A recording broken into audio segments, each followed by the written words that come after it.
Welcome back everyone. Today I want to go over our 6.8 offshore series. This boat has a lot of features and today we're going to run through each and every one of those so you have a better idea of what happens at OceanBlue boats.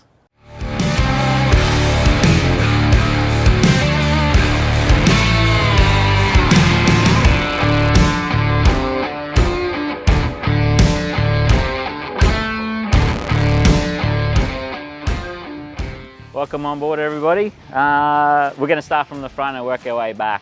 There's a lot to show on this boat and I'll try to explain everything as best I can for you. Starting from the front, we've got a Hummingbird Apex 16.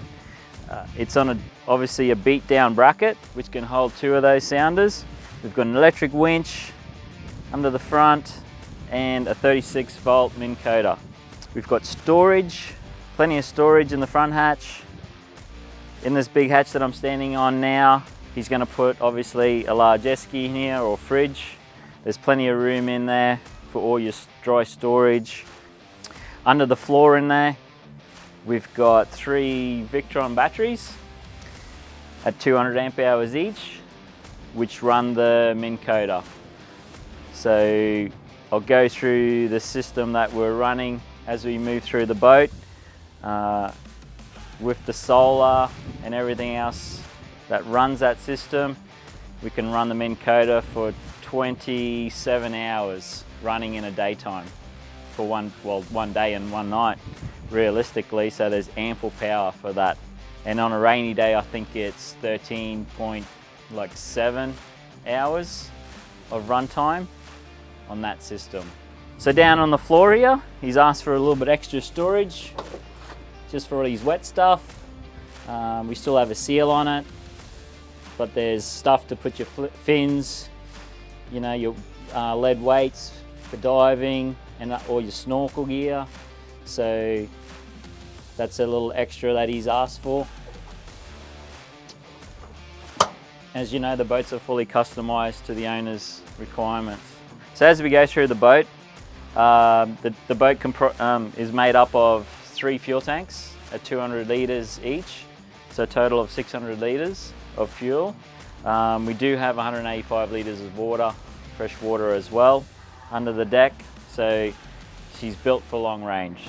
In saying that, in here we've got the full system that runs the solar and all the boat, so we'll dive into there and we'll have a quick look at that before we move on. So this is the heart of the boat. We have a whole board that was made up by Safiri in Brisbane, specially made to tailor what we wanted to do with the boat.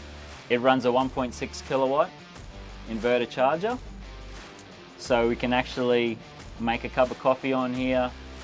We can run an induction cooktop to cook our, morning breakfast, fry up a fish that we've caught,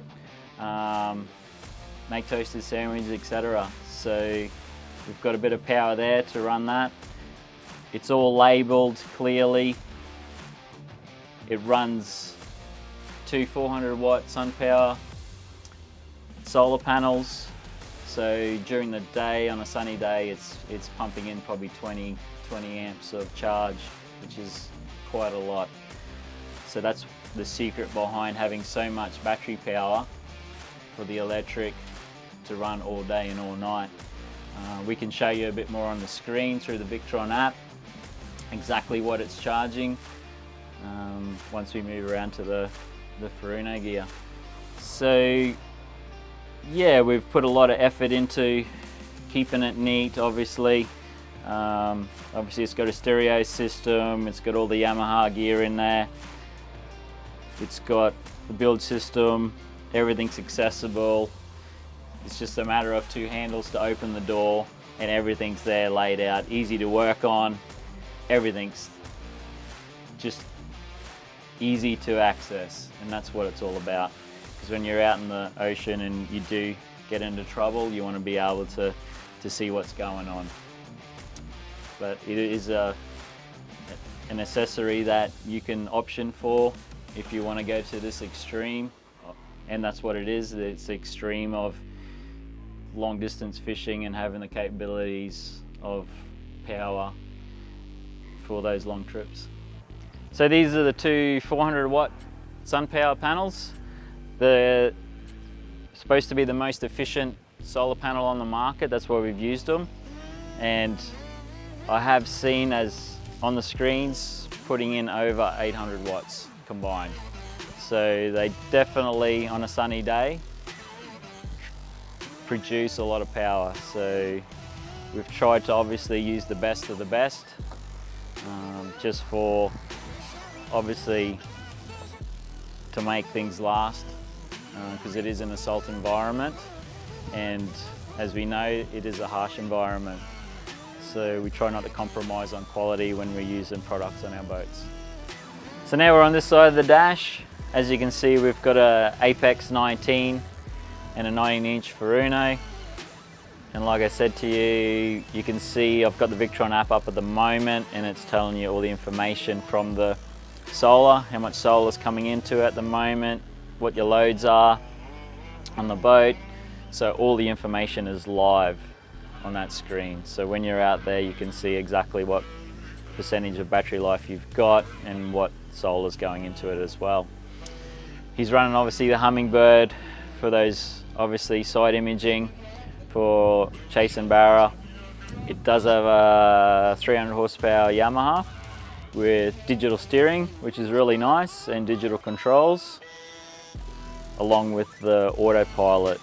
So something, this is a first for us to fit, and it's pretty impressive. So on this boat we're running Zip Wakes. Zip Wake is actually a trim tab company that produce obviously trim tabs for various size boats. We're running the 400S's on this boat, which are plenty for a size of vessel this is. Ease of use, it's got built-in gyro, so you can set your roll and your pitch of the boat. So it's very sophisticated, a little bit more high-end than conventional trim tabs, but definitely worth the money. This boat's equipped with the wireless ScanStrut phone charger, which I think is pretty cool. You put your phone in there, obviously it's charging. You don't have to worry about it bouncing around because it's captive inside the brackets.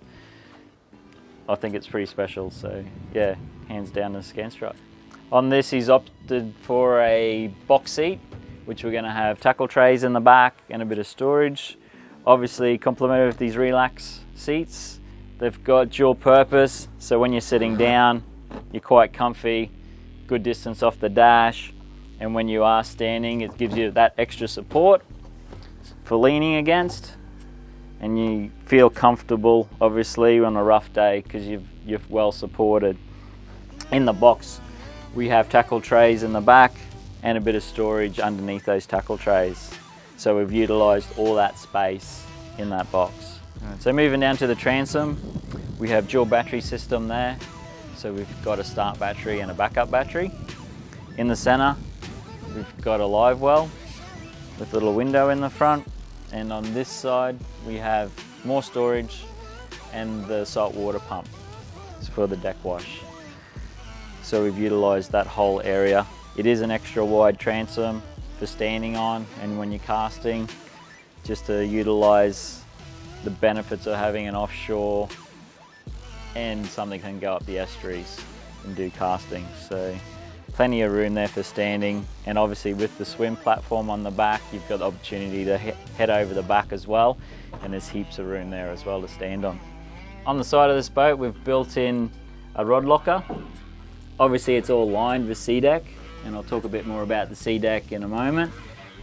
But there's plenty of room for your rods. It does go all the way back to the transom for those extra long reef rods, but it's a good area to keep your rods out of the weather. Another little space saver to get your rods off the deck and put away. So in this little area, we've put a door on it. So as I was saying before, with the 3 fuel tanks, we've got the fuel tank valves.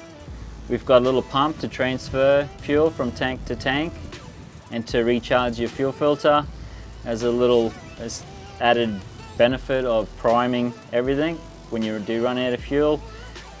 We've obviously got the breathing system in here. So this is all the fuel management for when you need to actually change tanks. So if you want to go from one tank to another, it's just simple, turn a valve. Obviously the whole boat, as you can see, is covered in SeaDek, just to keep it nice and cool, comfortable to walk on. It's got a great feel under barefoot. It dries easy. It's obviously done by our sister company, Deck Designs Australia. So please look them up and you can see a lot of the great other work that they do. So now that we're off the boat, we're just going to go through the transom. We've opted for a 300 horsepower Yamaha V6 with a jacking plate from Atlas, one of the fastest on the market for lifting the motor up and down.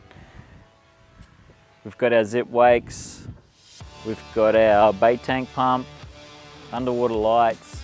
She's a very full transom.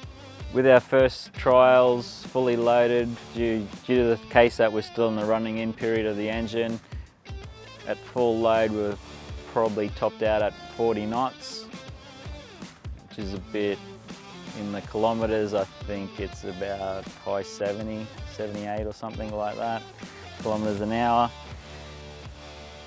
So she does get up and go, got heaps of power for when you are loaded.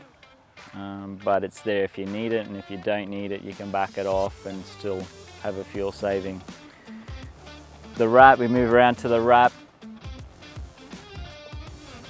The wrap, we've opted just for a plain colour. Due to the destination, it's going from the east coast to the west coast on truck in a couple of weeks. And obviously we've opted for a colour that if it is in dirty water, that you don't see it as dirty because of the colour change, and it's just plain. So that was done by Inspired Signs, which they always do a top quality job. As you can see, the sides are, I believe, for a plate boat, really straight. There's no bog in there, it's not painted, it's just wrapped straight over the top. It sits on one of our trailers, obviously custom made trailer for off-road use.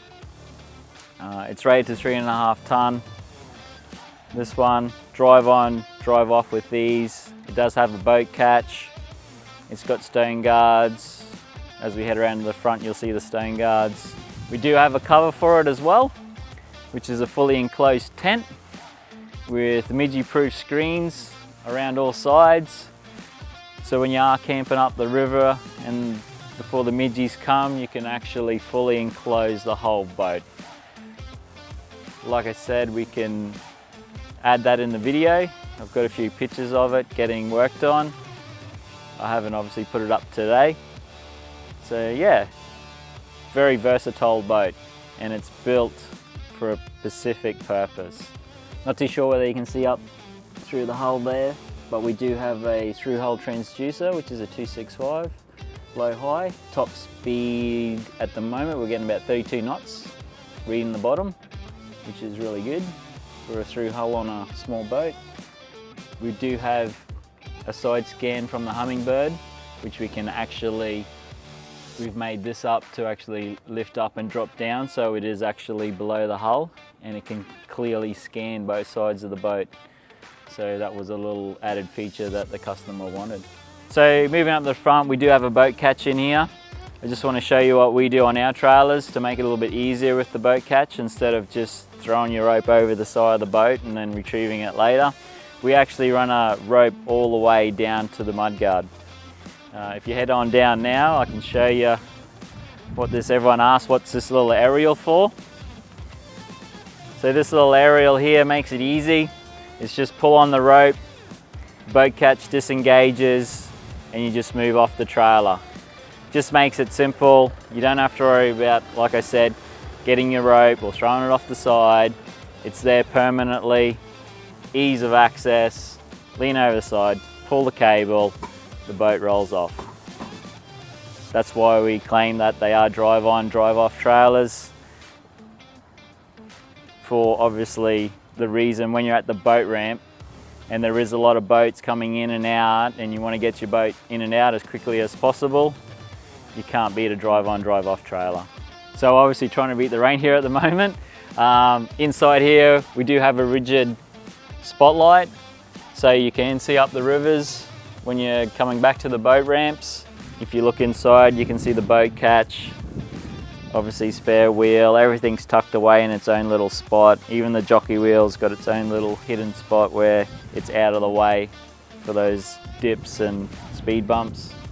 So that's pretty much a wrap on the 6.8 meter offshore series. I hope you enjoyed the walk around of the boat, and yeah, stay tuned for the next boat. Thank you.